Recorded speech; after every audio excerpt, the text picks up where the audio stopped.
please rise. I'll lead you in the pledge of our flag.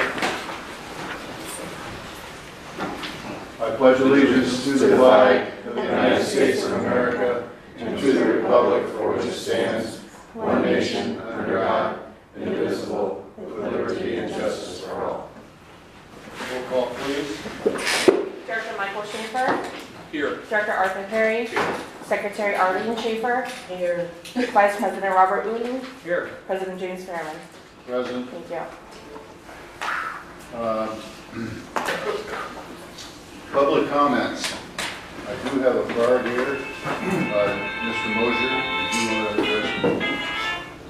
Yes, thank you, President Fairman, members of the board. My name is Jim Mosier, and I was going to try to attempt 3 non-agenda comments. The first one I tried to alert you to in writing. The Newport Beach City Council is going to be meeting tonight. One of the items they're discussing is what to do about the properties on the border between this district and Newport Beach, where the sewage flows into this district.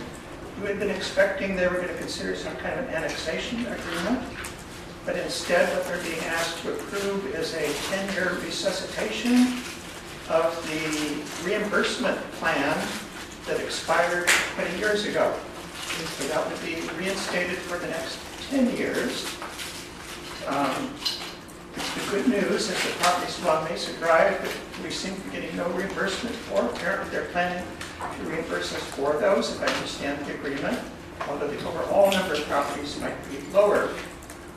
One thing that is concerning to me is that part of the 20-year-old agreement, actually agreement from 1991 that is not being resuscitated or restored, had to do with properties along the border between this district and Newport Beach in West Newport Mesa along 16th Street, West 16th Street. There are some properties there that apparently in 1991, it was thought some of them flowed into this district and some of this district's properties went into the Newport Beach system. There was an agreement about how that should be handled, and I don't know if there is still a problem there or if there might be a problem in other border areas between the 2 districts. Newport Beach City handles wastewater on their side, this district on the other side. So it's concerning whether that's still a problem. It needs to be handled. Unlike the properties on Mesa Drive, those are industrial properties, so the assessments on them are quite large. They pay $1,000, $2,000 or more dollars to somebody for their sewer service. The second comment I wanted to make is, speaking of property tax assessments, those who look at their property tax bill and see, like the people on this side, like me, on their property tax bill, they see that, whatever it is, $92.38 sanitary assessment. If they're wondering about that, they're likely to call the phone number and discover that has to do with the Costa Mesa Sanitary District, and yes, that's the right amount.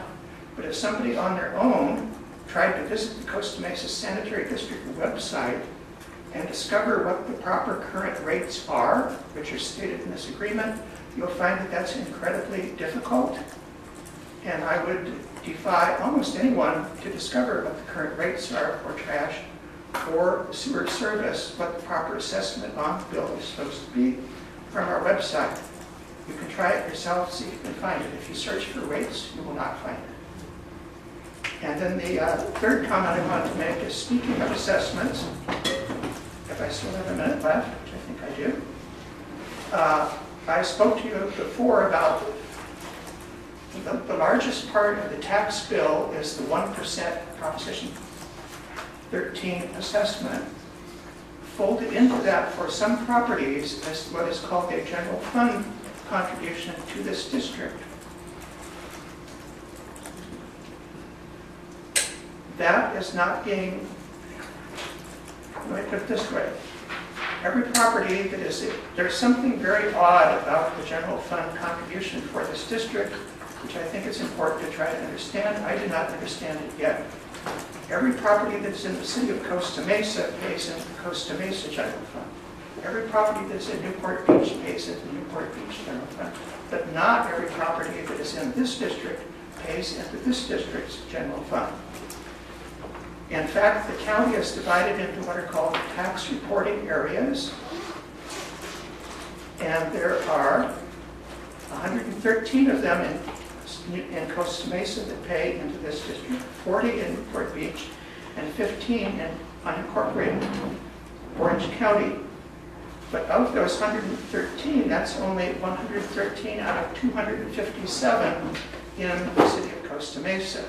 This property right here, and the ones down this block don't pay. The ones across the street, up the street, the one adjacent to the freeway does. It's very strange where this came from. I don't know.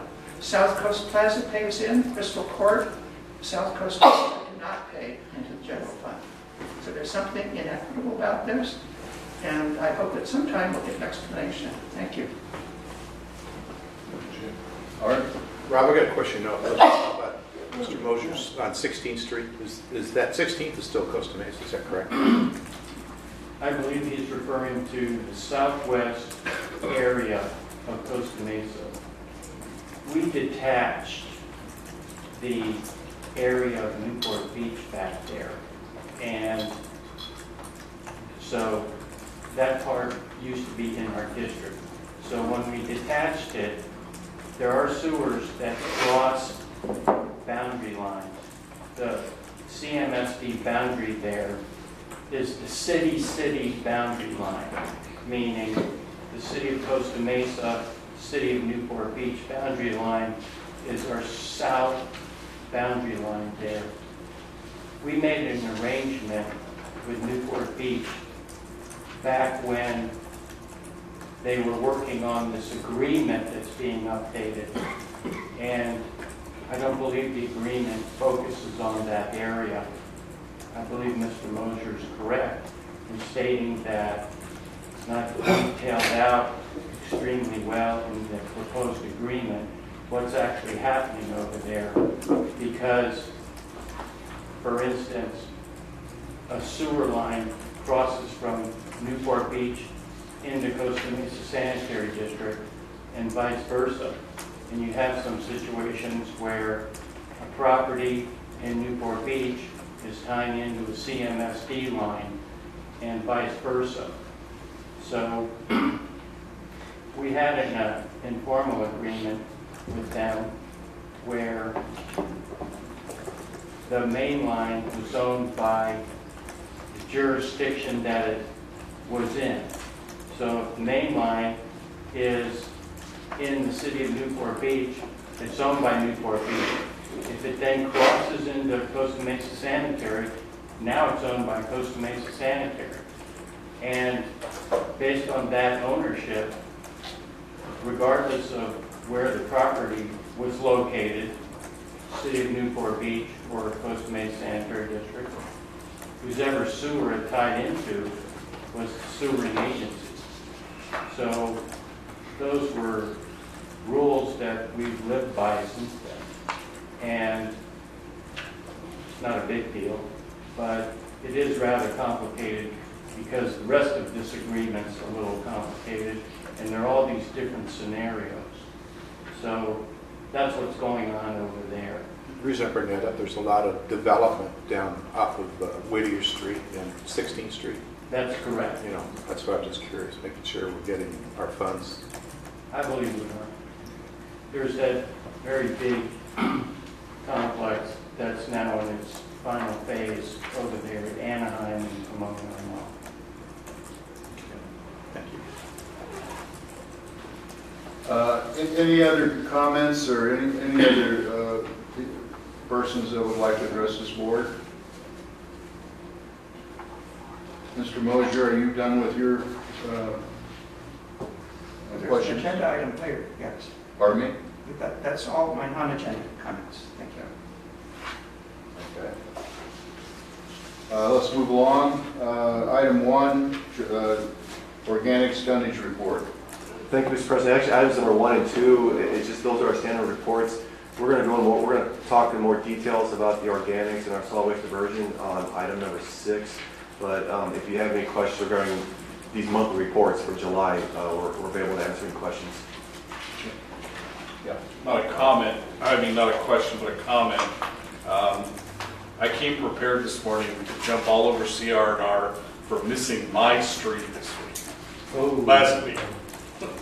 Not me, but most of California Street. And it was taken care of yesterday, so thanks, guys. But our pickup day was Thursday, and they weren't picked up until yesterday. It dawned on me that they're doing construction on California, the part of California Street. They repaved the street, and they were digging out the manhole covers, you know, Rob, to do the apron. So I'm going to get a tribute to it, but I was ready to jump all over CR&R until I got a phone call this morning from an East Side resident who we all know. Everybody in Costa Mesa knows this guy. GW are his initials, as in Jeff West. He called me at 8 o'clock this morning to tell me that he went out this morning to go to the dentist and his bins were being picked up. The truck driver stopped his truck, got out of his truck, walked over to Jeff, and thanked him for being such a great customer. Apparently this driver, it's on Aliso Street. Apparently this driver is changing routes next week, and he just wanted to thank Jeff West for being, apparently Jeff gives him a Christmas present, so but that restored my faith in CR&R this morning when I got the call. And I just want you guys to know, that's the second time I personally witnessed one of your drivers going out of their way to do a little extra, so thank you guys. So I've forgotten about the California Street thing. So thanks. And tell that driver, I mean, for those of us that know Jeff West, superlatives don't come from his lips very often. So for him to, he said it absolutely made his day. Of course, he was on his way to the dentist, so it wouldn't take much time that day. So if you can, let that driver know how much his service is appreciated. It was fantastic. Thank you guys very much. Thanks, Jim. Okay, item number 2, solid waste diversion You report. can just send a report available to answer your question. Any comments or questions? Item 3, code enforcement. Ed? Yes, Ed Roberts, begin this report. Thank you.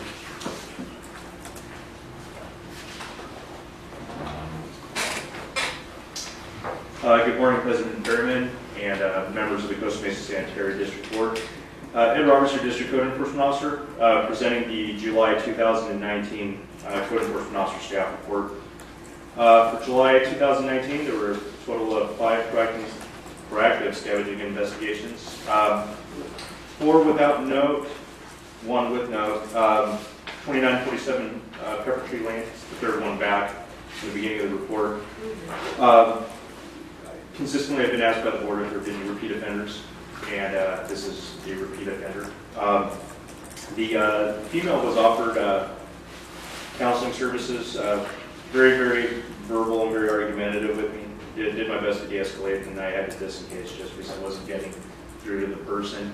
Scott has always encouraged me to offer outreach services, which I did, and I was told to go somewhere with that. However, the information will be forwarded on to Costa Mesa City staff so that they can pursue it a little bit more proactively, and maybe they can engage her and offer her some successful outreach that I wasn't. Would you characterize her as homeless then? Yes, sir.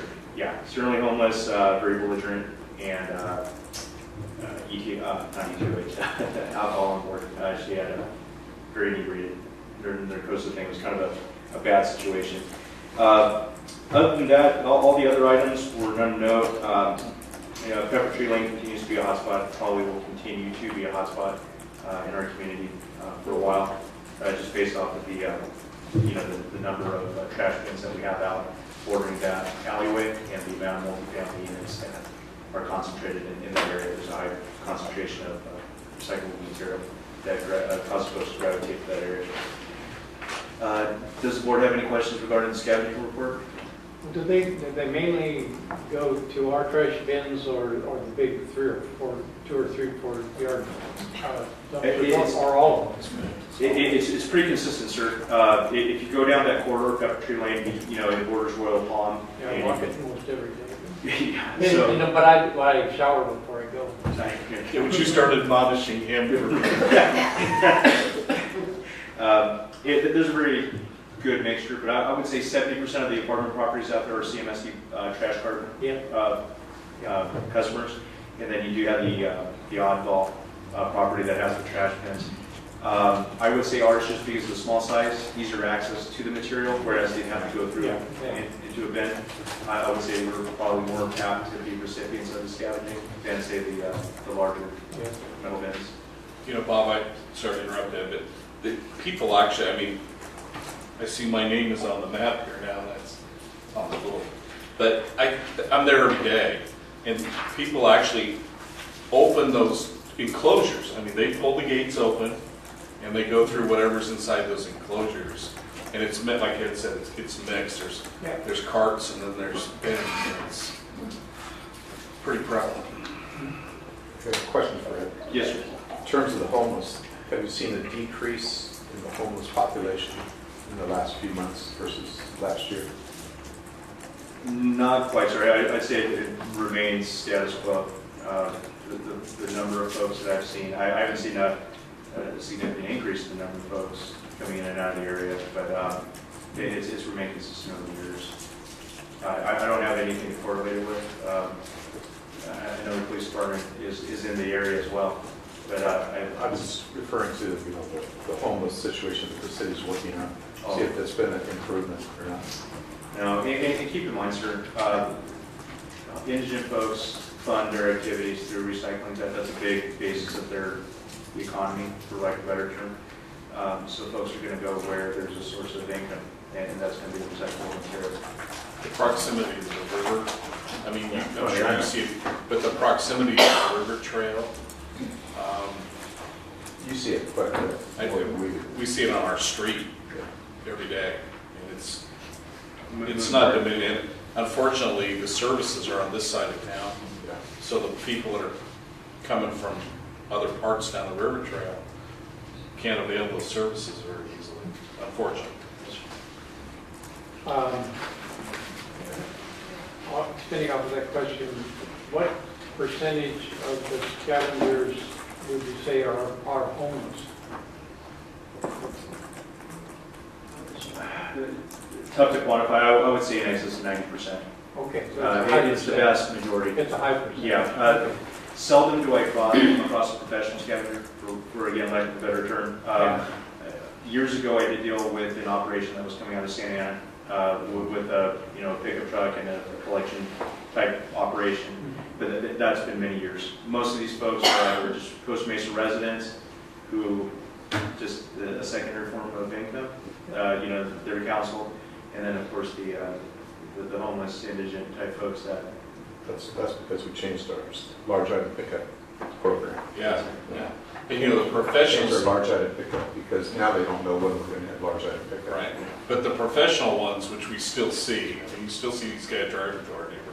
I have neighbors that leave stuff out for these guys, and they know when our pickup days are. They know the homeless may or may not know when our pickup, so that's why I think they focus on the alleyway, because it's easy access 24/7. And south side. Yeah, it's out of sight. Right. And we're never going to stop it. I mean, it would be crazy to think we're going to eliminate these people from doing this stuff. That concludes my portion of the scavenging report. Is anything additional regarding that? Anybody have any comments, questions? And just in brief, for the month, 113 properties were issued first and second notices for compliance, and a couple problematic locations that stick out of my head. That Did you say second notice?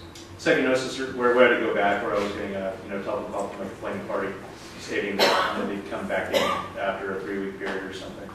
So many reasons for it, but I would say all resolved at this point.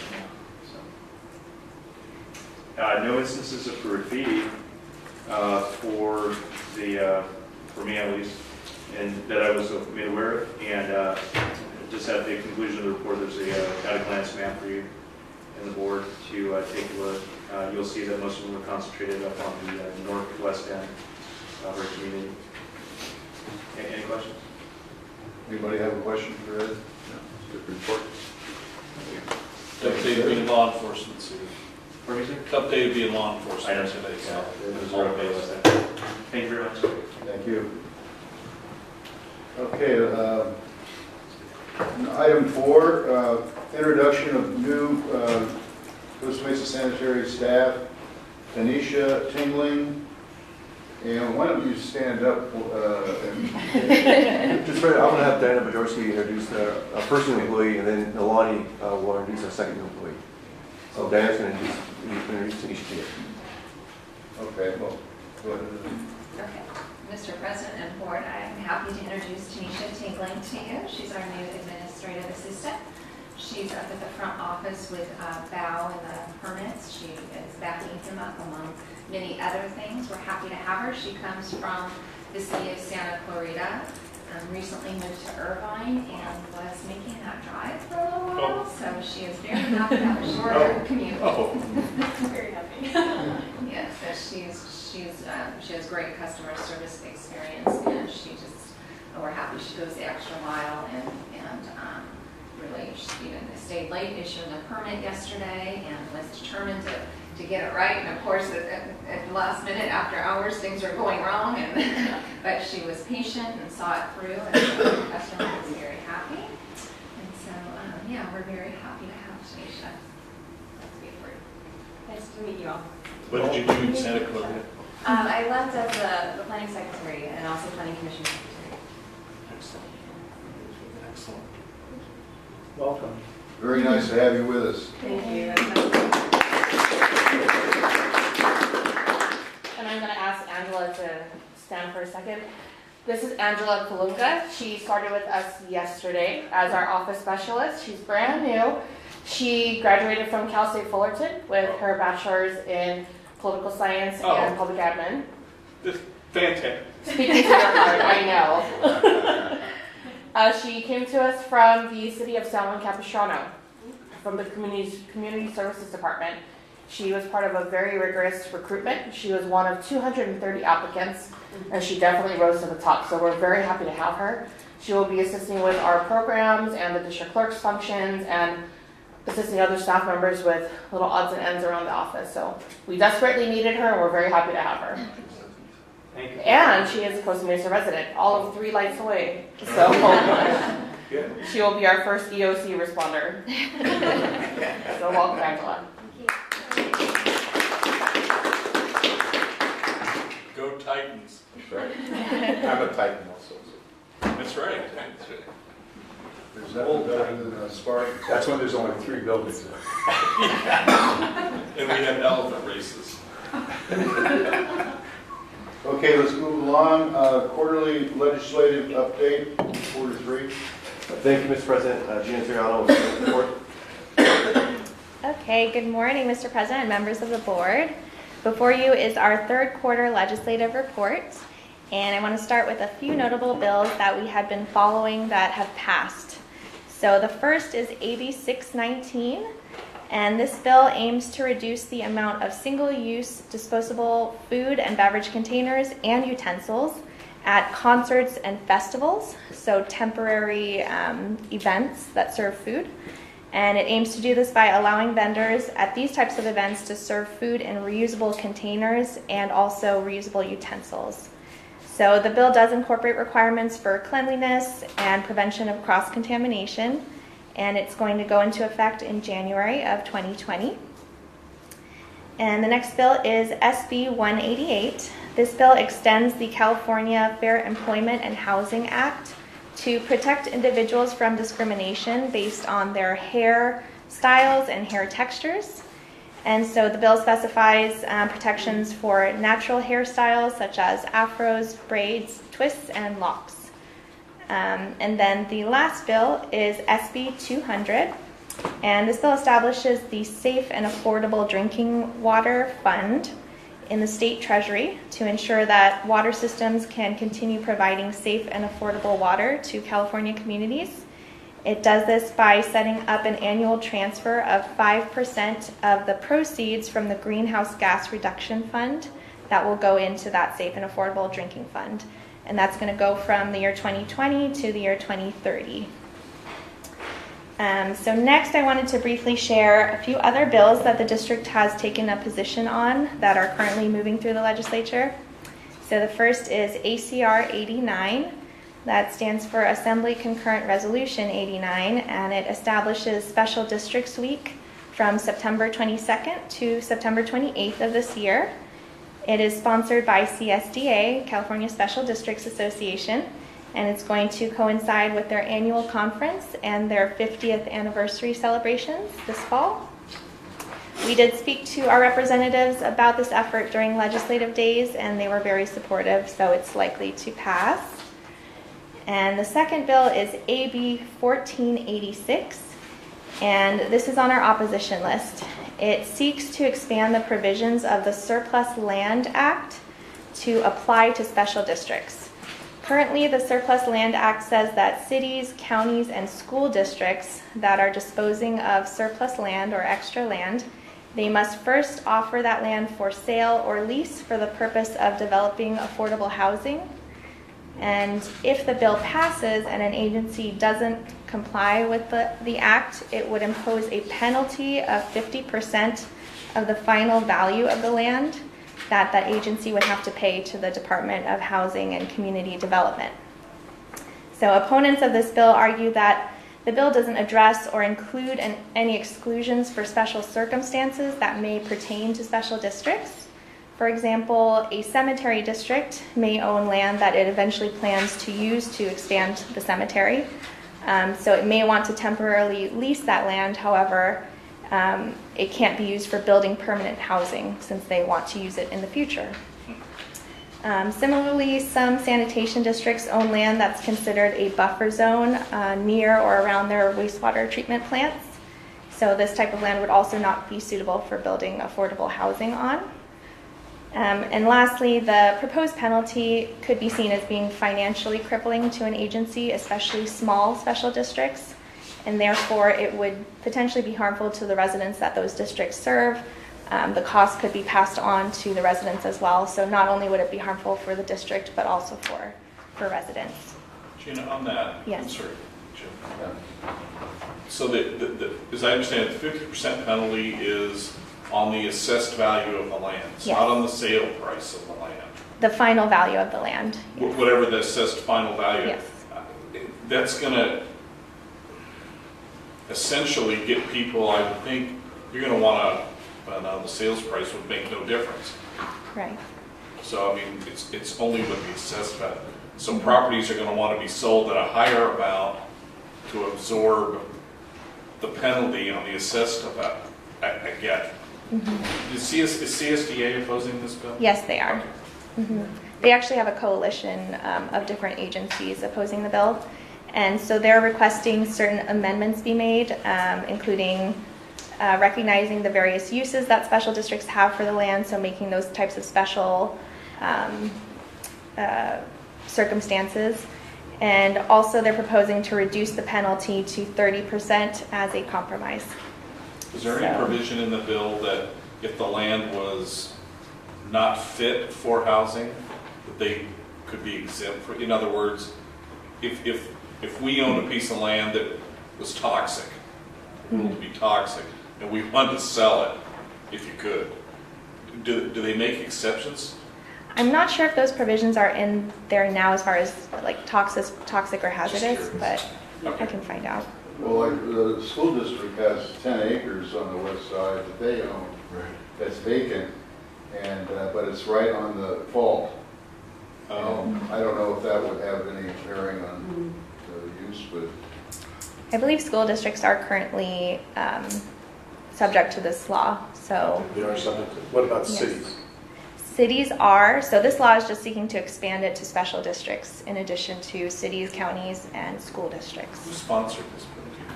I'm not sure off the top of my head, but I can find out. So our representatives were split on this bill. Assemblywoman Petrie Nordis did vote in favor of the bill, and Senator Morlock opposed it. So it is in the Senate right now. Senator Morlock already voted against it, so we're keeping track to see what happens. And that concludes my report. I'm happy to answer any questions. Can you go back to the first one, AB 619? Yes. Retail food, reusable containers and misuse utensils. Can you give a little bit more detail of what that entails? Sure. So it pertains specifically to temporary food establishments, so events, like they said, concerts, swap meets, things like that. It doesn't require vendors to do it, it just permits them to Just permits them. reuse It's not a them. requirement. It's not a requirement. So they have to establish procedures for how to prevent cross-contamination. They have to make sure that all of the reusable containers are completely clean before refilling them. And I was just referring to like the fish fry. Yeah. yes, so We take all the precautions already, but just, it's just a recommendation. They're trying to get rid of plastic throw, like, Yeah. this is another straw, like the thing with the straws. This bill is just sort of a continuation of that idea that you don't use it once and throw it away. right. That's the gist of what I got out of it. Yes, there's a lot of events like that contribute to the plastic waste and single-use products like that. I don't know if you know, or you're going to know this, but at the very end of your watch list is SB 778, sexual harassment training and requirements. That's not going to change. Do you know that it's not going to change anything that we have to do? I don't believe so. I believe we're already following this law, but I will double check with Would you her. mind just? I mean, we have our requirements, obviously. And I don't think this bill had any effect on that, but I'd be curious.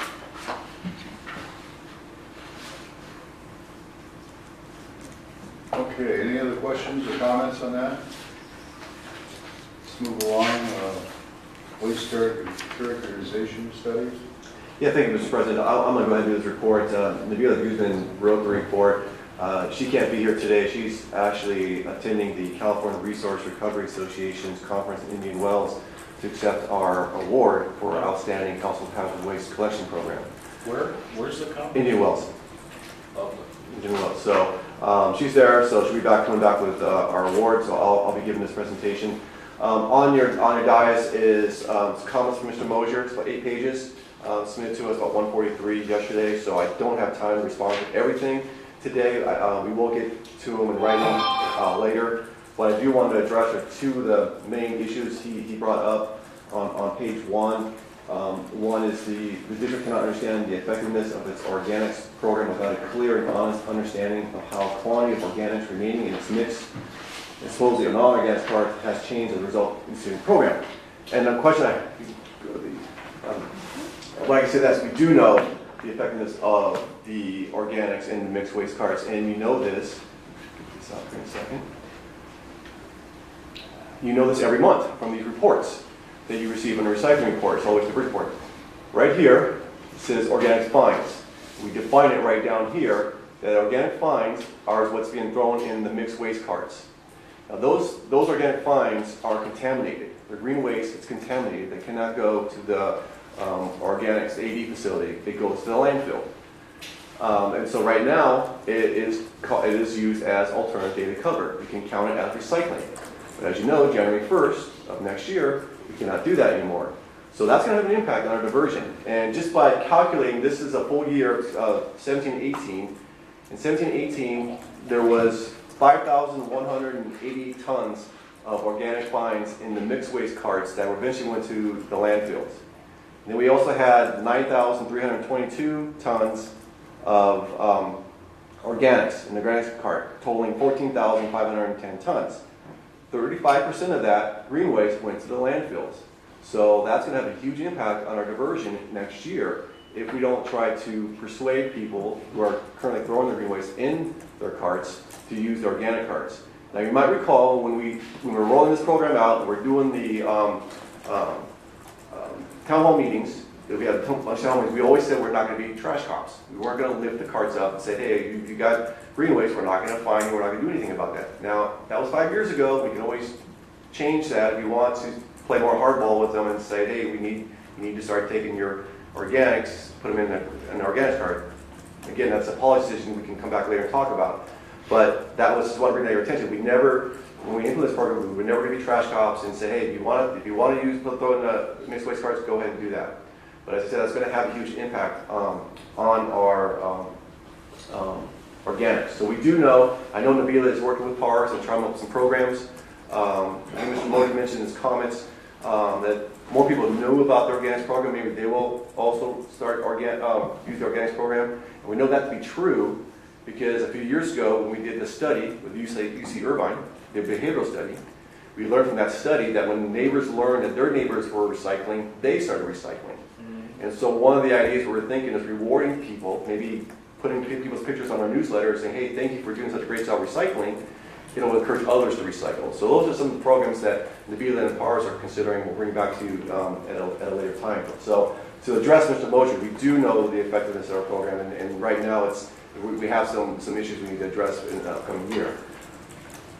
The other issue I want to talk about is Mr. Mosher mentioned about diverting our 75%.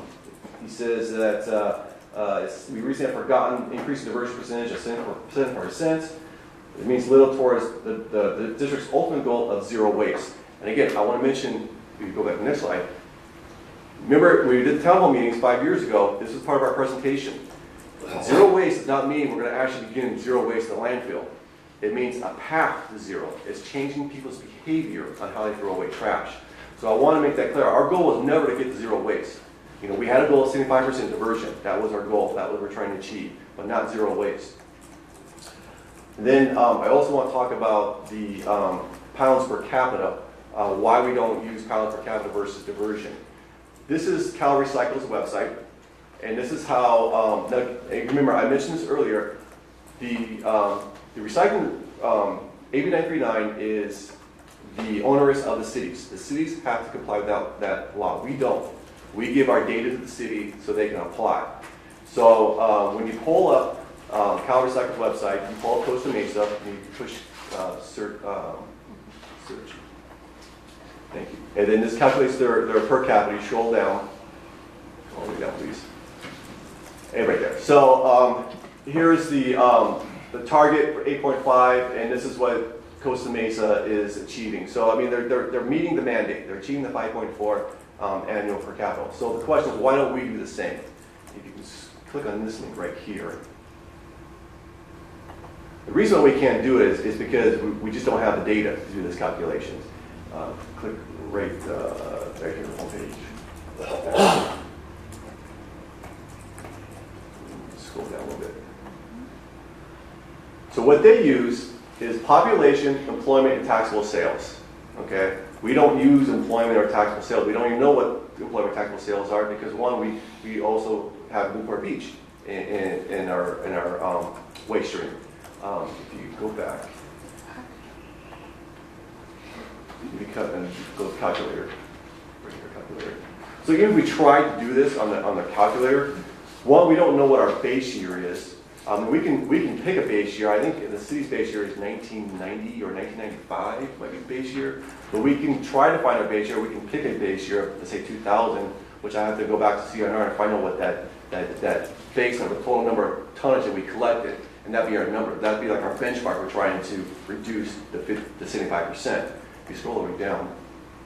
But here's the challenge I think we face trying to calculate it. So you got to put all these numbers. You got to put population, taxable sales. Well, you know, we don't have taxable sales for our jurisdiction, and the employment. Again, that's the commercial side. We don't have that information. Plus, then we also commingle with Newport Beach, which makes it very challenging. As we don't have the necessary data to determine what our per capita is. That's why for us it's easier to determine through the diversion rate. Now, in the Nabila's report, she kind of did a quick number. We took our total population divided by the number of total tonnage. And then she came up with like 207 pounds per per capita, which is actually a year. So then you have to divide that by 365 days, and it came out to like 0.08 pounds, which is way low. No one's disposing less than 1 pound per day. So that's why we just cannot figure out, we cannot do the per capita, it's just not feasible. The one other issue is, what is our total population? I think that's the question. How do we come up with 116,700? And honestly, I don't really know. But what we could use is, remember we did the districting, where we hired Deborah Deep, and used the number she used in the 2010, which is not far off, 116, 176. We can use that number, and that's pretty more justifiable. And then wait till the 2020 census comes out and use that number as a population. Maybe we can use that, but even that's still not a big difference when we're saying 160,700. So I still recommend we still go through the diversion, use the diversion numbers, not the per capita. We will still monitor the per capita because it is on our performance management program. We still monitor that, see how the city's doing. We can get that from Cal Recycle. But as far as how working as a jurisdiction, I still recommend we still use the diversion for the percentage number.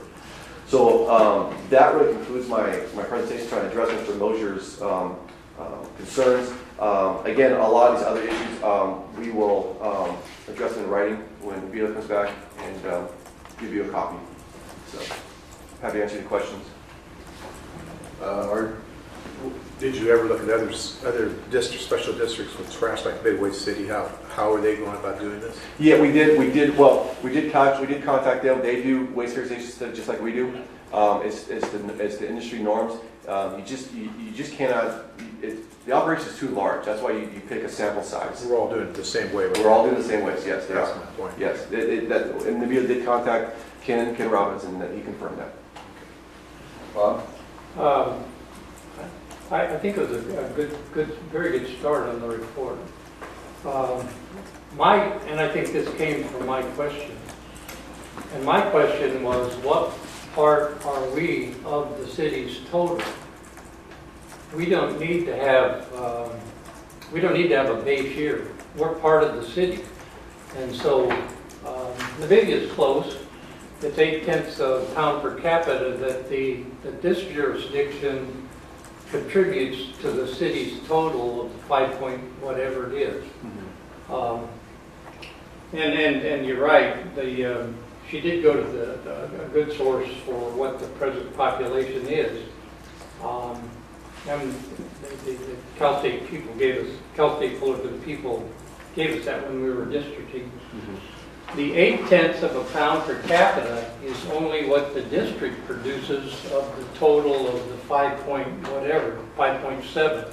That was what my question was I think it would be, it's important for us to know what part we are of that total. And, so all the data is here. The population is, it's really irrelevant. The staff report uses terms like absolute. I don't think the city knows what it is absolute because it's the three parameters: population, employment, and taxable sales. Right. So those it doesn't need to be absolute. What it needs to be is just relevant. So what I would appreciate staff doing is publishing major trends in the city's, 5.7 pounds. See where that is going. We're a little part of that.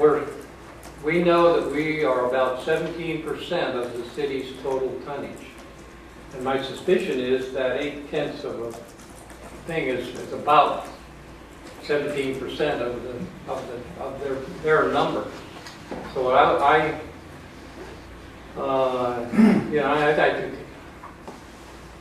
I think you've answered my question directly, and what I did want to see is some tracking of the city's numbers, 5 point whatever it is, 7, and tracking of our number, to see if we're going up or down. And it needs to be maybe on a quarterly basis, some large. It doesn't have to be every month. But I think that Nabila answered the question I had, which is 0.8 of a pound per capita. What I'd like to do is just see a long-term trend of that, to see if we're making progress. So I appreciate the report. You know, she's nailed it. It just has to be, staff just needs to say, okay, it is 0.8 of a pound per ton, and they can put 6 asterisks behind it and say these are the unknowns. It doesn't really make any difference. I appreciate the number, and I would appreciate seeing that number reported periodically. And you can put as many asterisks as you want behind it, disclaimers or whatever you want to call it. And also, I would like to see the number, the gross number that the city reports annually, to see where we're going. And I think that could be referenced back to even the pre-organics days, to see, you know, see if there's been any differences. So I really appreciate Navidia, you know, going through this analysis. It is a number, and I will continue to pester you to report it periodically. I got notes. Good at this. Any other comments? Skip, you're talking about the challenges with the organics, and I think we do a pretty good job. I think, at least in my neighborhood, I can see people putting just organics into the lime green cart. But I will be the first to admit, I have organics that I put in my bigger, when I fill them, I mean, I do a lot of my own yard work. In fact, I do all my own, not a lot of it, I do all my own yard work. So I have to put some stuff in the bigger bins, unfortunately. Could we consider, I mean, we do the Christmas tree pickup, because we know we have a lot of organics with the Christmas trees. Could we talk about some kind of maybe twice a year a program where residents who do a major overhaul in their yard, they cut branches, or they do some kind of special pickup? You know what I mean? Well, I was thinking that we do the OCC Recycling, have a green waste pickup there, you know, either a free program or, I don't know, this is a thought. Remember we had talked about that earlier? Yeah, I remember I was talking about that. That way, if somebody has all these big items, they can just bring it over, put it in the dumpster. You know, I'm one of these knuckleheads that grows a lot of palm trees in my yard. So when I hack those things back, you know. Well, here's the situation. In my house, I have a huge apple tree and just drops apples all the time. Well, actually what happened was I remember my apple tree, a couple of large branches fell down. I had to come out. I couldn't fit all the branches in the green waste, so I just had to, once a week, just fill it up, take it out, once a week. Just took me 3 weeks to get rid of all the branches, but I still put in the right cart, and it just took me a little longer. That's all it did. And that's one suggestion I made. It just take it out every week, and that way you don't contaminate your green waste with. Well, obviously your wife is more patient than my wife would be, because you have to let them sit around. The other suggestion, I know CNR, they rent it's called a cubby, green waste cubby, for like $50, and you can throw it's a larger bin where you have yard waste cleaning. You can throw your green waste in there. We used to do that. We didn't advertise it very much lately, but we've had it a few years ago. Is it still $50 a month? Yeah, I double checked. That's what it was. Wasn't a canvas thing that? It's not quite big as a yard bin, but it's small. It's bigger than your cart. It's like kind of bin. Kind of like the thing you buy at Home Depot, but. Yeah, they call it a cubby. I'm just thinking, we're looking for other community outreach or other things. And if we advertised once a year, we had a green waste pickup for all your big branches or all, I don't know. Just. I was in the city of Manistee, Michigan recently, and they have a large recycling bin and then small ones for cardboard and paper, and they have 5 small ones, and they're always filled. They also have a place where you can bring your green waste, a place where you can, a stall where you can bring your C&D waste, and 3 or 4 other stalls. Residents come and they unload their green waste into that particular thing. I don't know how they pick them up. Yeah, that's what I was talking about, like LCC. If we had something like that, that'd be perfect. Yeah. I don't know if it's feasible or not. I think one of the downsides to that is it would have to be a constant pickup. Whoever CR&R picks it up, because I know what gets in my organic bin. I mean, we have pests, flies, and different things. So it would have to be. I don't know if Mike would appreciate a bunch of. You know what I mean? A bunch of. I think there's a lot of permitting that goes on with it. There's going to be some odor issues. It would be a lot of permitting. There was nothing like that in these bins. It was just green waste. They So didn't no say, organic, just no, they green didn't waste. say just bring your food waste and dump it in. They didn't have a place for that. Got it. Okay. Can I ask Jeff a question? Do we have any program like that you guys are running? Organic program or a green waste program? Director Perry, we do at many of the golf courses. Jeff, if you can go up there so we Sure. can get you on video. Golf course sounds like perfect. So lots of golf courses have roll-off bins, 40-yard bins for green waste specifically that's serviced on a very regular basis.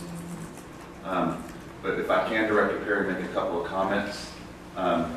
Your general manager, Scott, accurately identified that we should expect a reduction in diversion with ADC going away on January 1. It is a statewide expectation.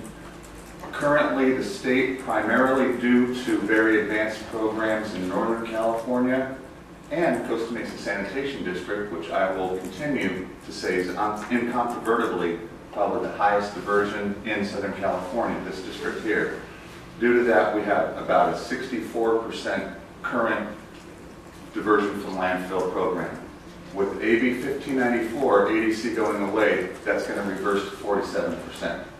We already have half the municipalities in Orange County on jurisdictional non-compliance with Cal Recycle. It's very, very serious.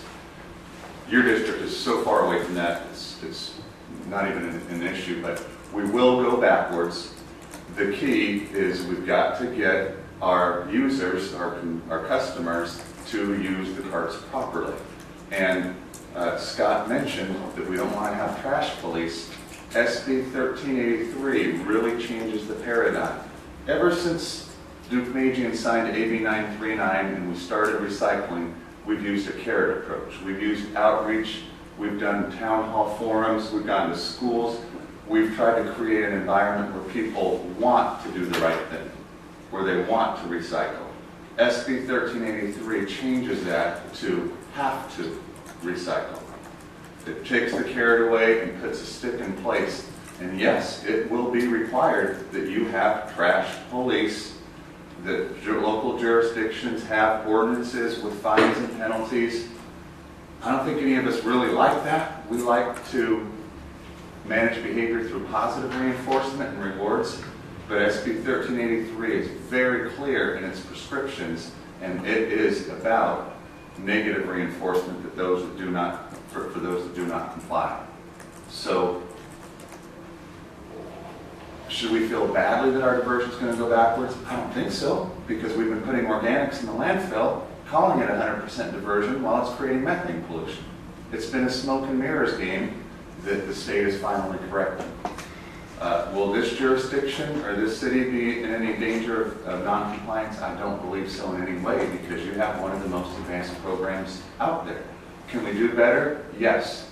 Should we always have a goal of continuous improvement? Yes.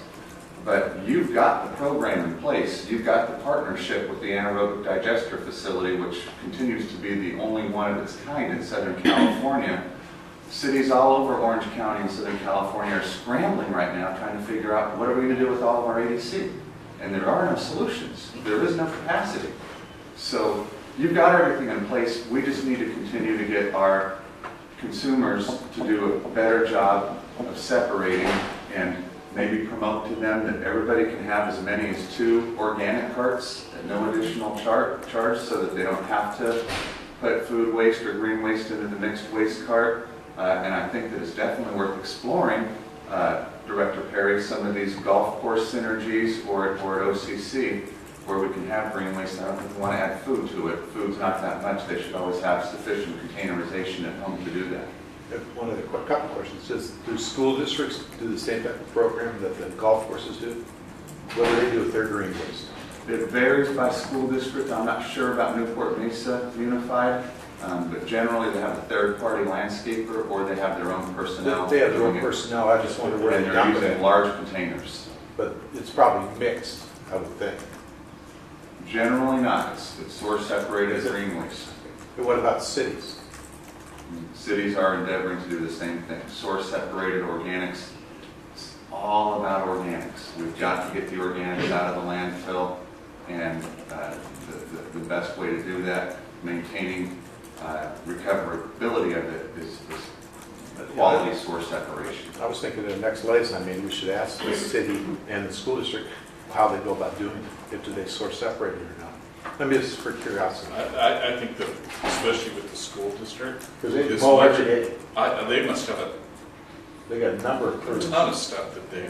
Well, they contract with, what's her name, Judy, Where? huh? Yeah, Judy Ware. But is it all, I don't know if is they it still all do, but- source separated though? That's my question.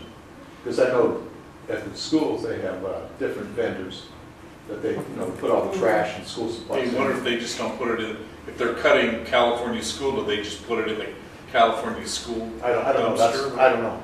Jeff thinks that they already source separate. But that'd be something to bring up at the liaison meeting, just for curiosity. Do you think we're doing a good enough job on the gardeners? Like my gardener is educated. He goes around the neighborhood and puts everything in my green.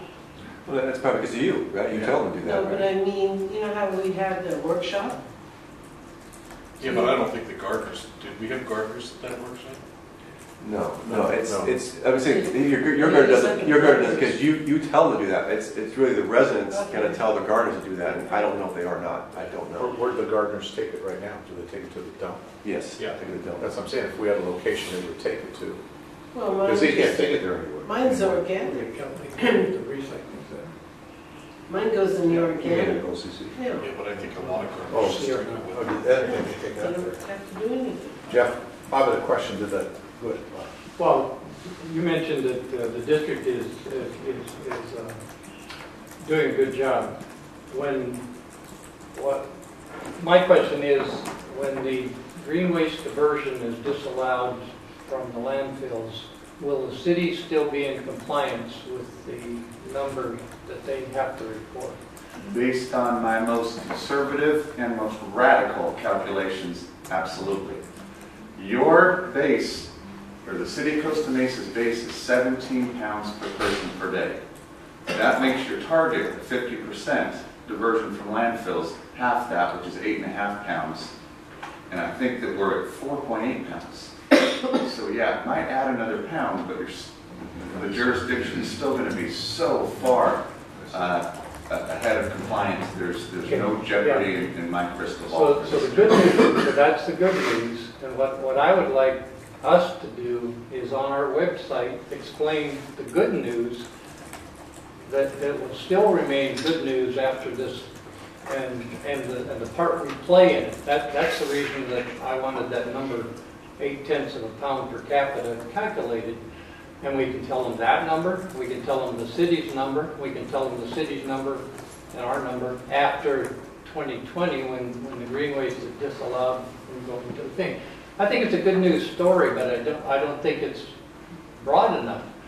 The city is the one that has to be in compliance with this, not the sanitary district.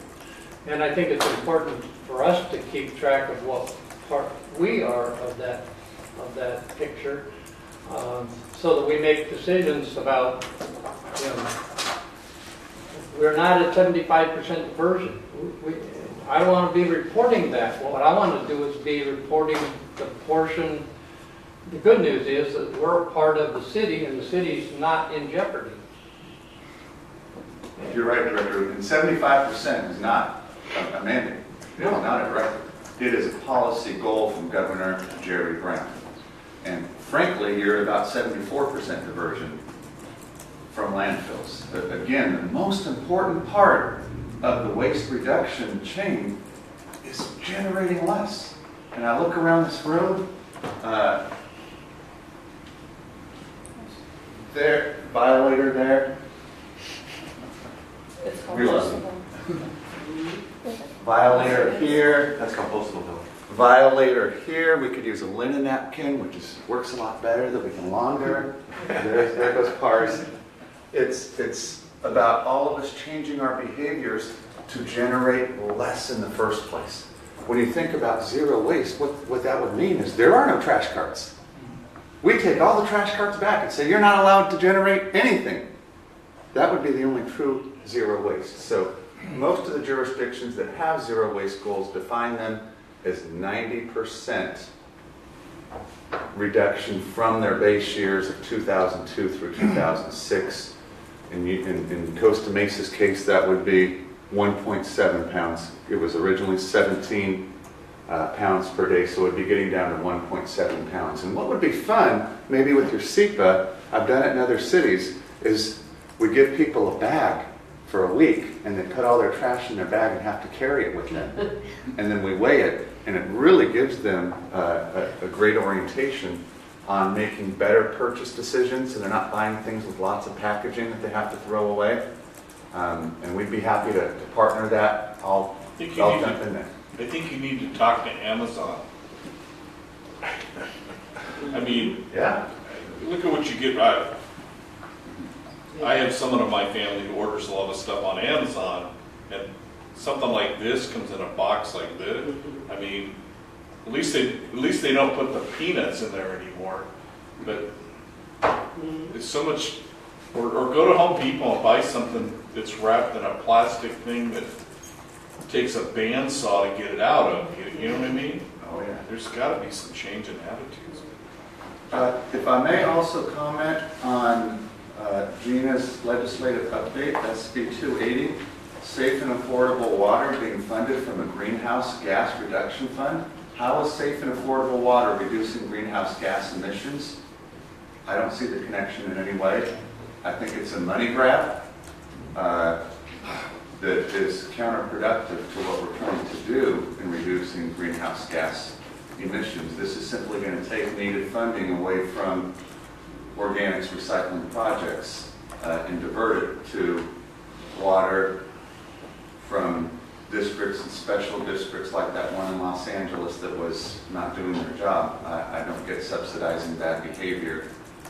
And anyway, I would likely consider an opposition to that one. And on that greenhouse gas reduction fund, the cap and trade, we're at somewhere between 100 and 200 million. CRNR has been a grant recipient for our Roar facility in Paris. It's been wonderful. There's been lots of compost projects, but I'd like to get everybody thinking towards more macro solutions. Recycling, the China sword, it is at crisis levels and there is no end in sight. What we need to do is realize that it was never right to take our natural resources and ship them to Asia. Why would we do that in the first place?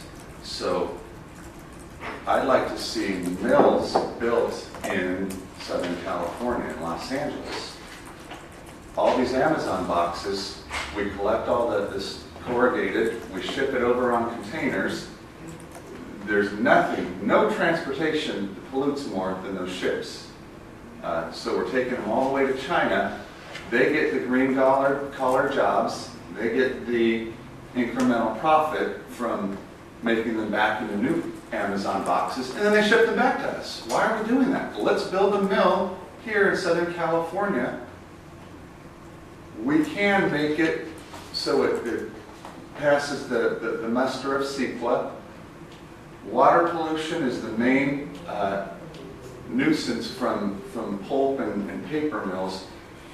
There are paper mills that can be constructed with wastewater treatment plants on site, so you have zero discharge. It costs a lot, but if we subsidize that CapEx with the greenhouse gas reduction fund, the whole thing, we can provide a long-term forever solution so that we can continue to have a market to recycle and a local domestic market where we could get those thousands of green collar jobs recycling and making our own cardboard boxes to ship to the Budweiser plant in Van Nuys and Amazon. All that shouldn't be, we shouldn't have partners outside of our own local economy.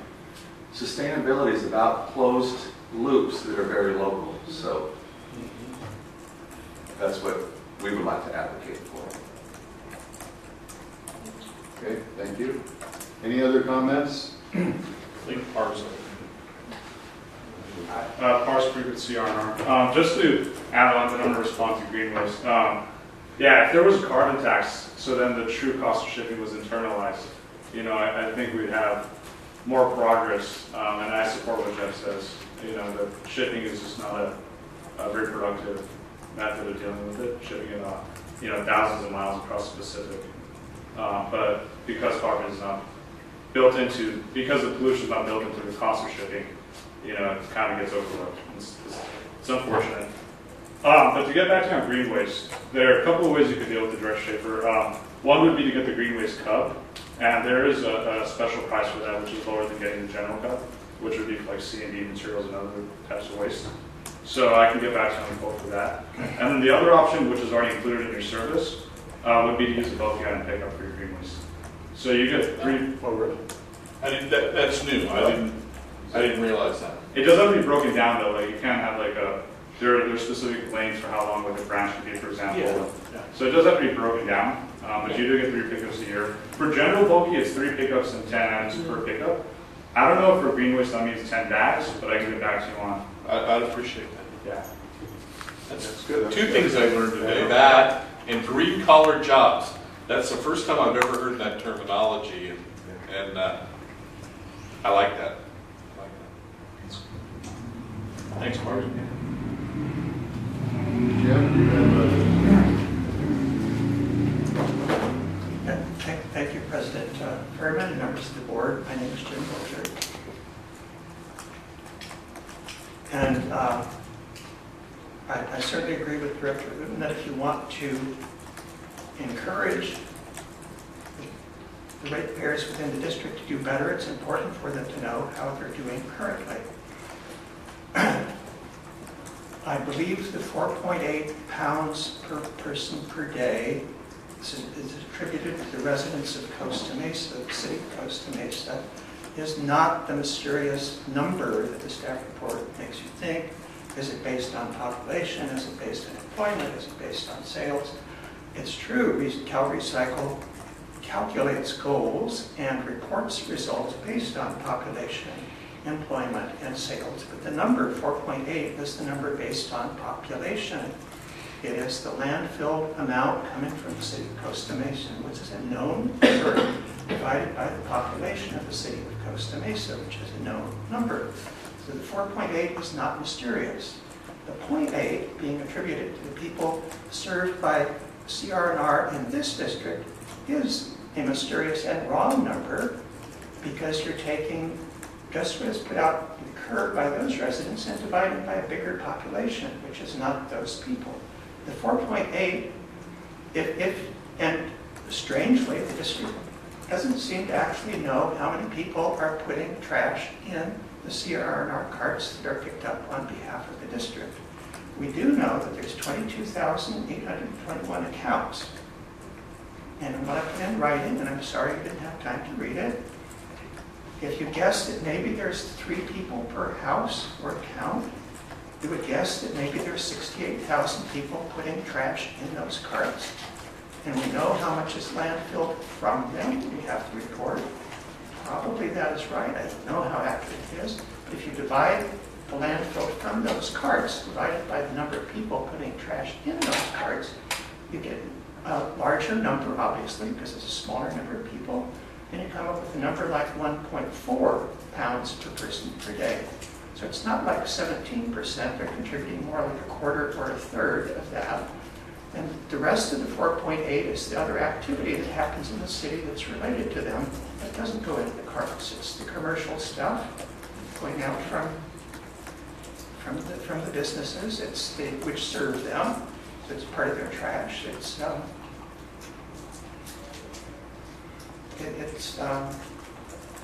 whatever activity in addition to what they're putting out. So if they were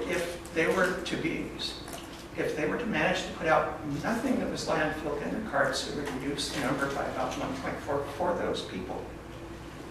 So I think you want to divide by the correct number of people when you're comparing to a number divided by people. That's point number one. Point number two is about the effectiveness of the organics program. The number that obviously when you do source separation, it's making life easier for CR&R. However, if you were not source separating, you still would not be sending all this stuff to the landfill. The MRF still would be separating green waste. Not all of that green waste would be ADC. Some of that would be acceptable for being recycled. I have not heard a clear number for how efficient they are. So in writing, I use the only numbers that are available to me, which are the numbers that have been presented to this board in the past. In 2013, he asked Mr. Valier to do a characterization, this is before the organics program, of how much he thought could be recycled out of typical carts from this district. And his conclusion back in 2013 was that the MRF would separate about 35% green waste and would find 5% food scraps in that. So how much of that is recyclable under the new definition of recyclable? How much is not? I don't have a clear number for that.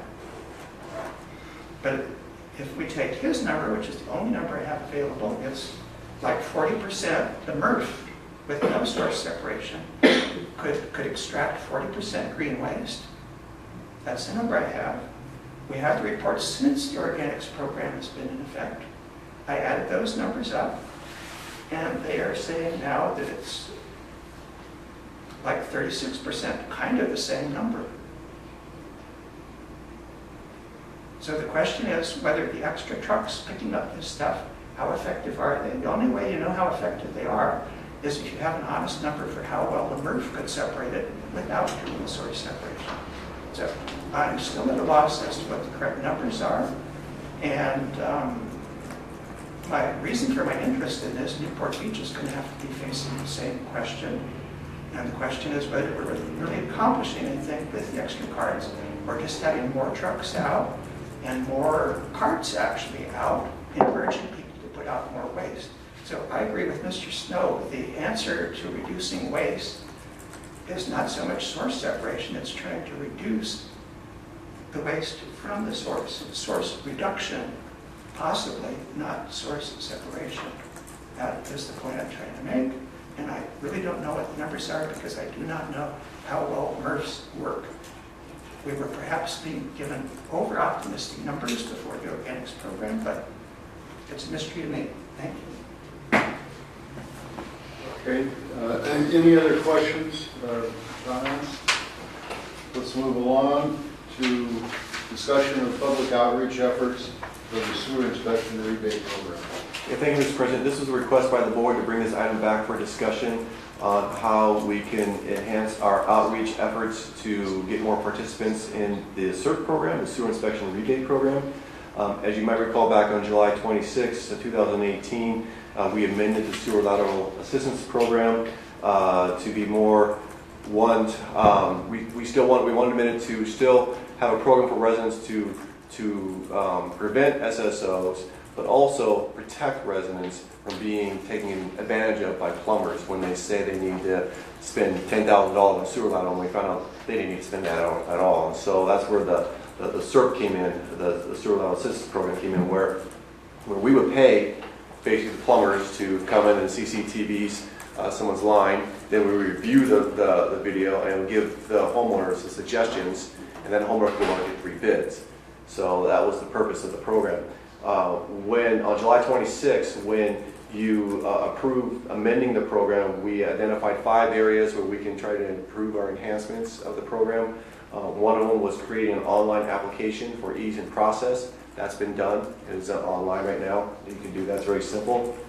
The second one was enhance our social media presence by establishing a Nextdoor account. We tried that. Unfortunately, Nextdoor does not allow government agencies to be a member unless you're an emergency responder like police or fire.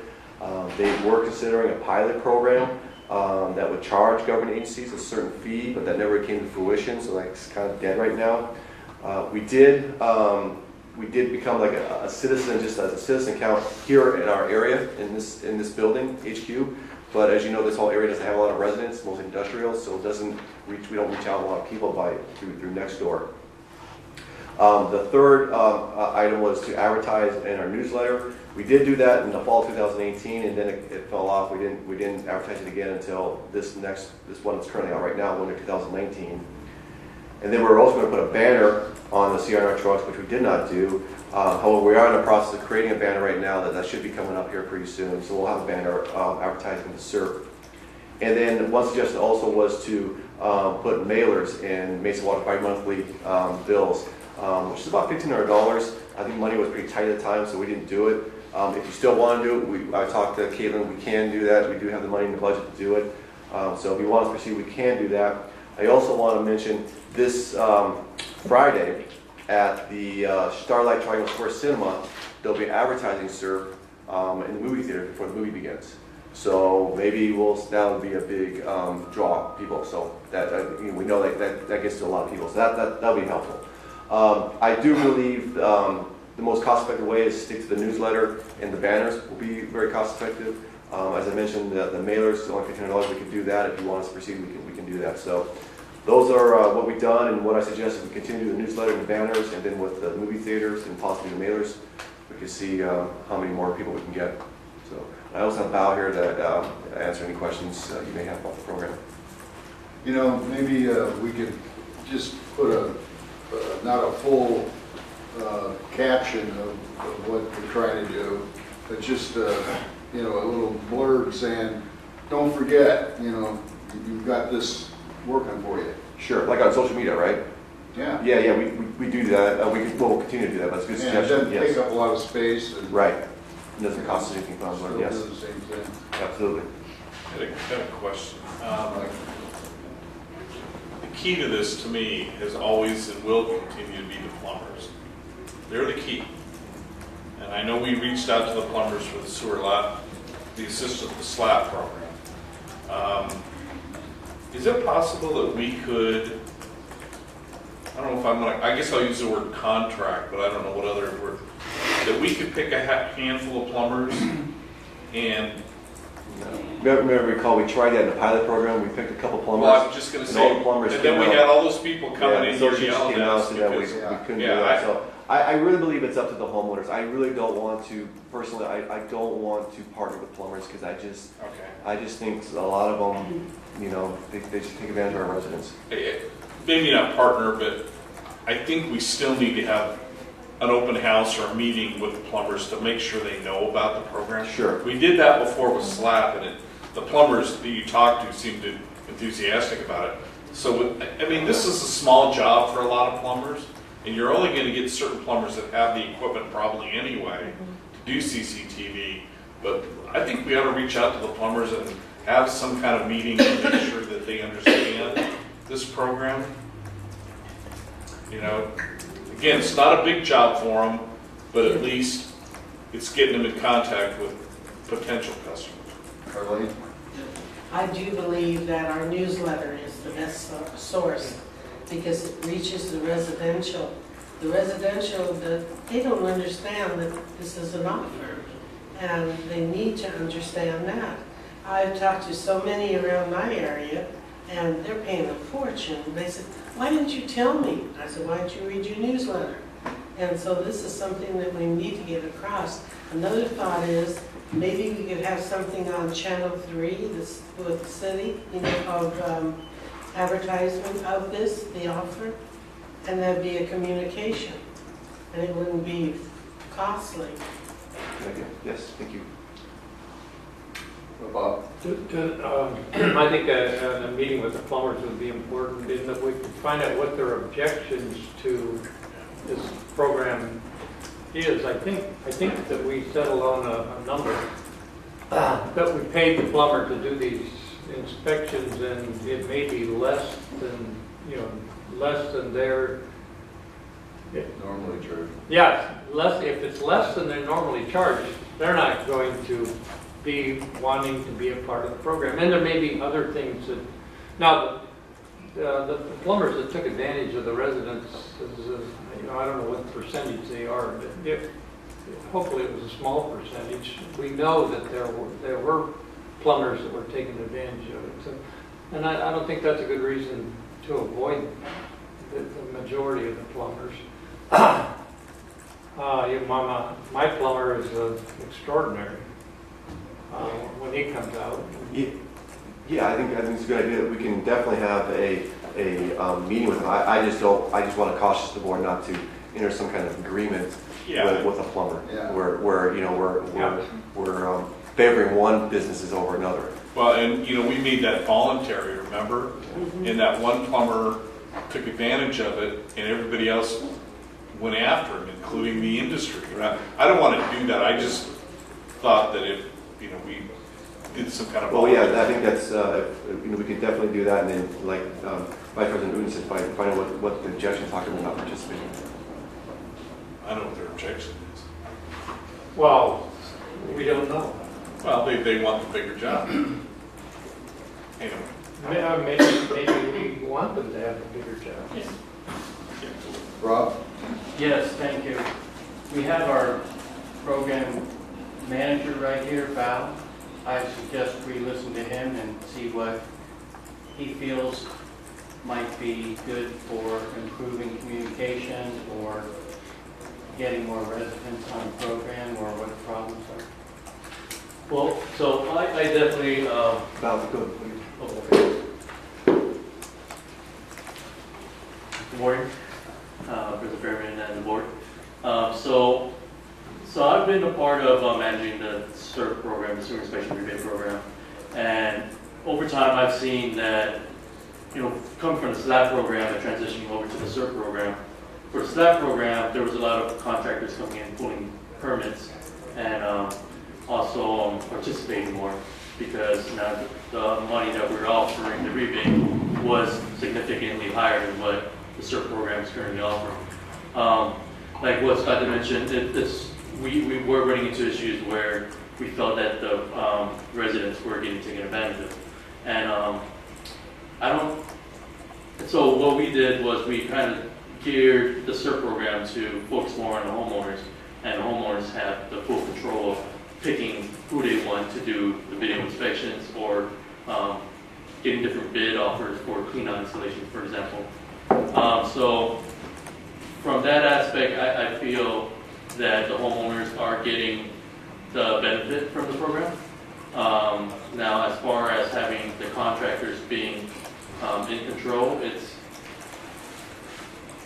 for example, working in front, I've received multiple phone calls from homeowners letting me know, hey, can I bring over a video? Can you guys review my video, because the contractors are charging me or letting me know that there's roots coming into my sewer line.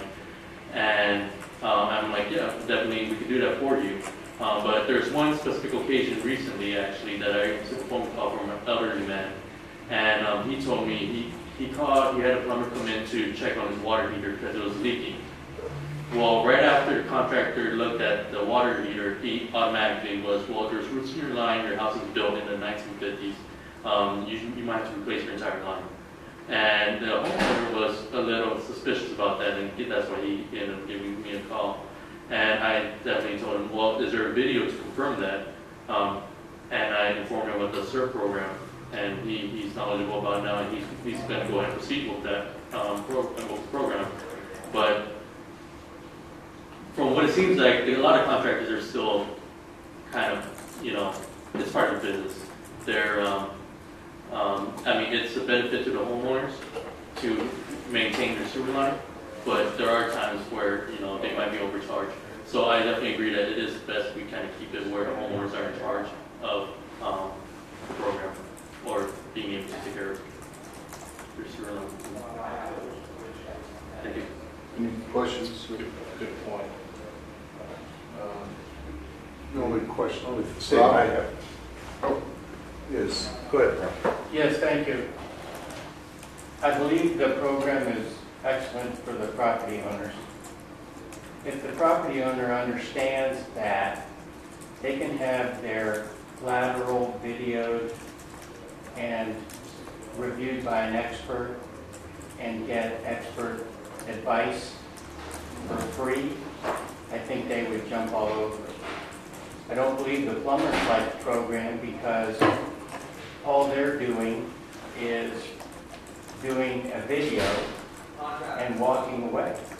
And for a price, as we heard earlier, it is substantially lower than what they charge. They make their money off of a little bit of pressure selling, such as you have roots in your line and it's going to back up unless I do something about it right now. But the program has the plumber do a video, give it to the owner, and walk away and hopefully get a phone call. When in reality, after Val looks at the video and advises them, you need this, this, or this, and why don't you get 3 bids?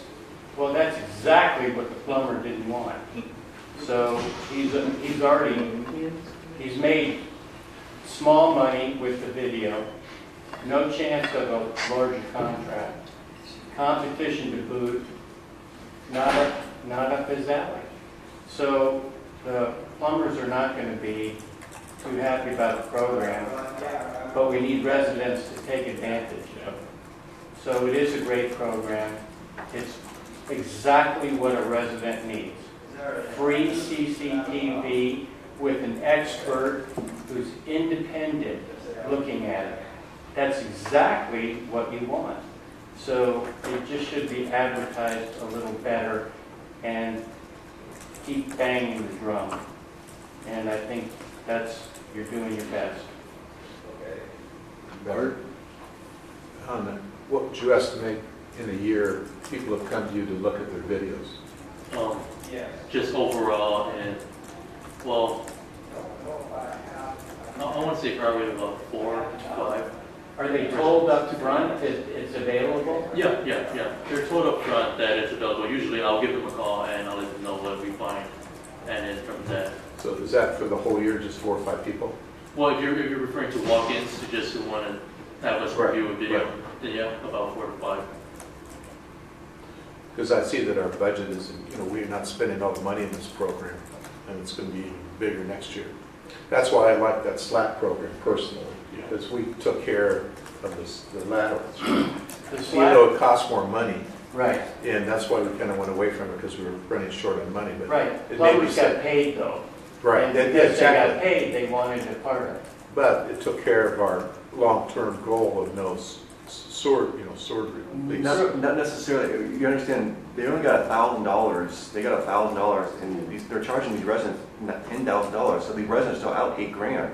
They were taking advantage of these of the people. And it was a lot of work on staff because a lot of times they didn't follow procedures. They would come in and want a permit after they already did the work. Yeah, I know why we went away from it, but I thought that was a good program, idealistically, to get it taken care of. Staff didn't want to make a list of plumbers anymore because the bad guys kept showing up at the seminars and wanted to be on the list. So no one wants to make a list with a couple of thieves on it. Yeah, we just have to increase our information to the citizens, and that's our goal then. Yeah, exactly. I agree. Exactly. We hopefully the movie theaters will kick in. Hopefully we'll see a spike. Is that starting this Friday? Yeah, I'll good luck check it October. out. Yeah. A short question, is what Rob said on the, is that what is presented on our website? What specifically? Rob just went through an explanation of the benefits of the program. Is that what is shown on our website? I have to look at the website. I don't know off the top of my head. Give me a second. I can. I mean, you can do it on your own, in your leisure, but.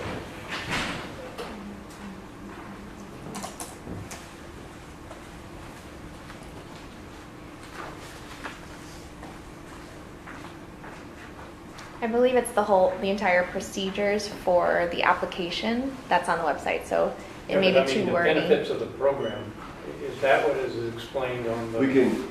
We'll look through it. If it's not, we'll put it on there. Yeah, I mean, and then, and so then when it's shown in the movie theaters and then in our newsletter and whatnot, it can either contain that material or it can refer to the website, you know, where they can get a full explanation of what the potential benefits are of the program. That's correct. It needs to be advertised correctly so that they look at it and they first know it's free, and then they also know that there's no obligation. It's free, there's no obligation. They get an expert to review the video for them. Okay. Okay, let's move along. Oh, thank you very much. Thank you. Any other questions? No? Okay, thank you.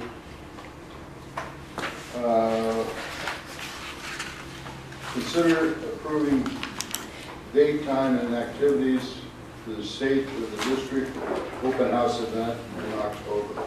Yeah, thank you, Mr. President. So, last 2 years in October, we held State of the District here at our facility, where the President shared our achievements for the past year and what lays ahead in the future, and then residents would tour our facility. Last year, we did it in the morning, where we had 21 people attending. And then the year before that, we had in the evening, where we had a little more, about double that, about 41 people. This year, we wanted to do it a little bit differently, and we wanted to get the board's input if you're okay with it. This year, we were considering have it on a Saturday, on October 12th, and have the open house where we'd be similar to what OCSD did at their open house, where they had stations of all the departments around the building where staff will be at those stations and explaining to residents what we do. We can definitely bring we bring our newest floor crane truck here along with the crane truck, have that on demonstrations. We can have stations of staff's departments all around the building here showing what we do. Hopefully we think it might get a good bigger turnout because no one's working on Saturdays, and we do it in the morning, have some nice treats for them and some giveaways. We think it could be very successful, so want to get your idea if you're okay with that. And if you are, we'll start advertising for the program. What's the date? Yeah. October 12th, which is a Saturday. Did you say nobody works on Saturday? What's that? Did you just say nobody works on Saturday? Most people on Saturdays. Scott, did you say we'd have a beer truck? Sure. No, I mean, what did you We say? thought you said that. That's what I thought you. Treats, yeah. I'd love to have beer truck. I think that's a gift of public funds we don't want to get into. You know what, I'd like to see, if we're going to do that on a Saturday, that thing at OCSD was great. Let's invite OCSD to have a booth. Yeah. Let's invite CRR to have a booth. We don't have a big facility like OCSD. Let's map it out first. Yeah. Let's map it out and see, because parking might be a little issue. One of the good news is, Spectrum next door, their customer service is no longer there. You notice that the sign's gone? Oh, it's not there anymore? No, that's just their operations is working out there now. So there's all that parking there, and a lot of buildings out here aren't operating on Saturday. So Spectrum doesn't need customer service. They don't get it. So Let's go back to that date though, Jim. Did you have something going that day? No, I'm fine, I think. No football? I gotta check one thing, but I think we have a bye that week. Okay, that's good. I suggest consider tagging onto an event where we get people into the event now, like the OCC program where we do, there were I don't know how many people visited that hazardous waste drop-off thing, or even, I don't know if it could be worked out with the fish fry, but I think you're headed in the right direction. But if you're interested in getting more people, you might want to look for potential events that have a large attendance already. Like Earth Day. I don't know, I haven't been to Earth Day over at OCC for a long time, but anyway. okay, yes, thank you. Thank you, good suggestion. Thank you. Yeah, I'd shoot for that October 12th date. What's that? I'd shoot for that October 12th. Yeah, let's start it, potentially start it there, Okay. and then, see how we do. And what are we talking about, like an hour or two? Or? 2 hours. Yeah. It'd be in the morning. So 10 to 12 or something like that. 10 to 12 or 9 to 11. Are you talking about this parking lot? Yes. Most of them being here, but we could utilize the parking lot for. Yeah, but I mean, if you get 50 people here, you got half the parking lot taken up. Yeah, we'll have to figure that out. Yeah. Yeah, I mean, you got logistics. Yep. Okay, we're in Awesome. agreement with Thank that date? Yep, thank you. Okay. You got a time, did you say, or not? Well, it's gonna. Well, you'll get back to us with that.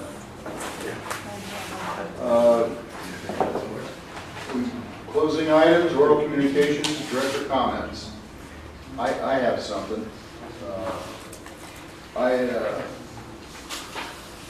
I happened to be watching Facebook yesterday, and they had an article in there about Sweden.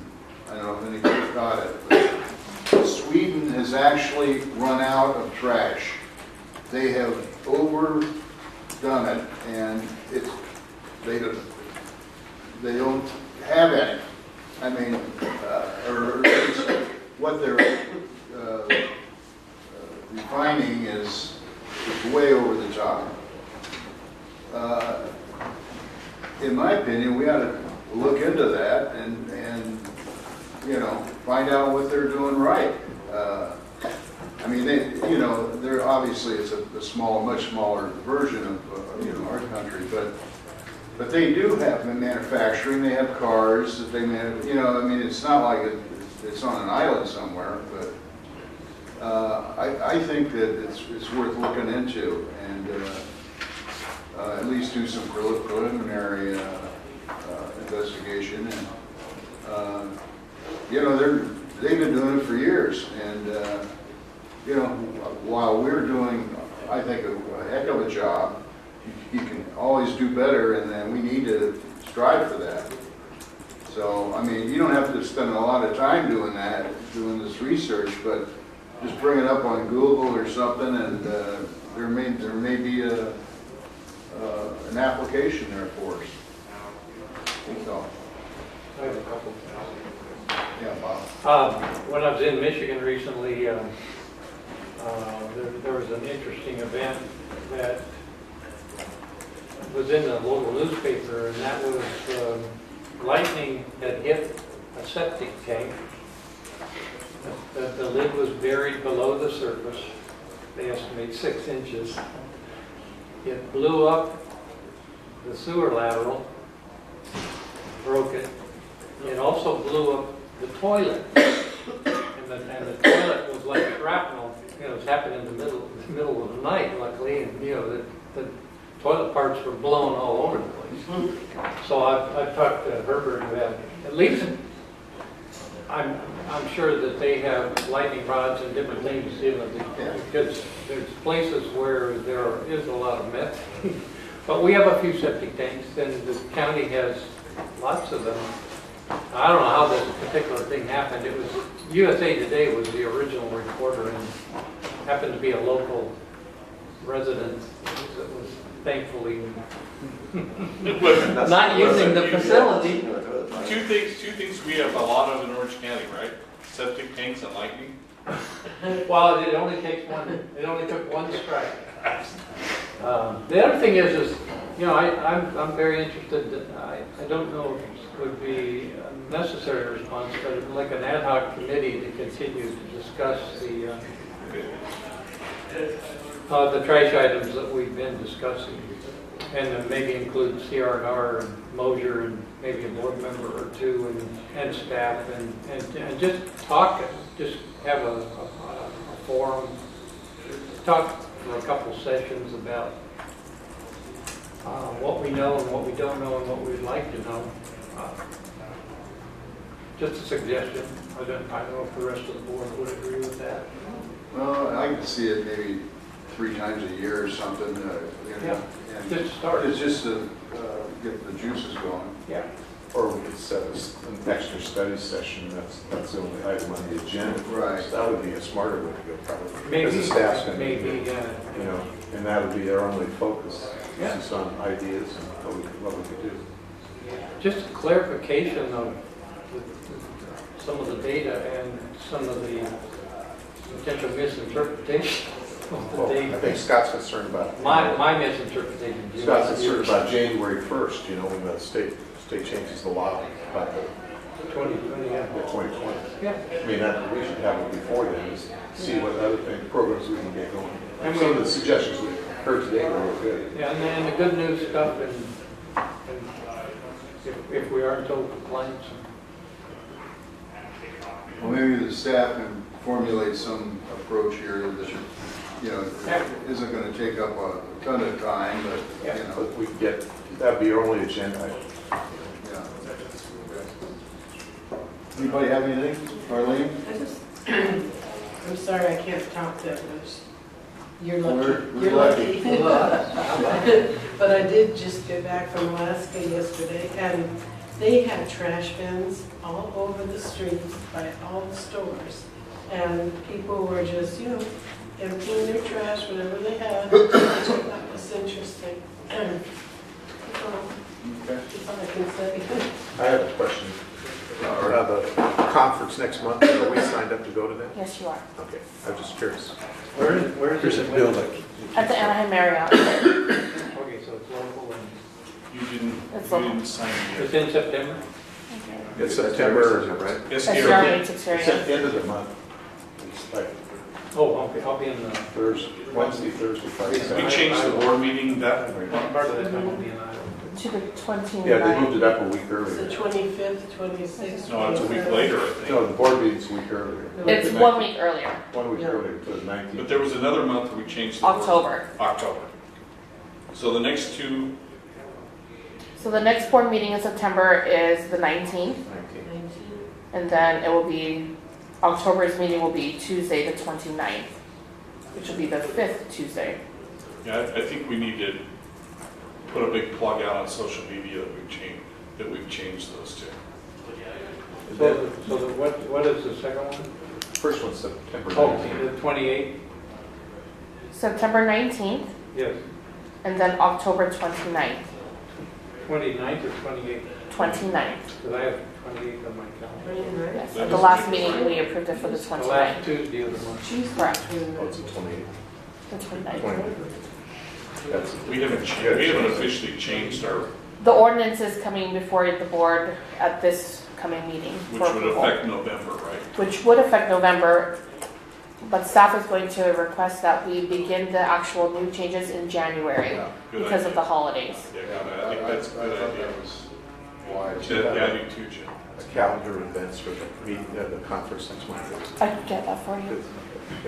No, Lonnie, the meeting on October 28th, 29th, we had that stretched it out. I have 4:30 on Monday. we had then changed it because Scott was going to be out of town and he had requested the 29th.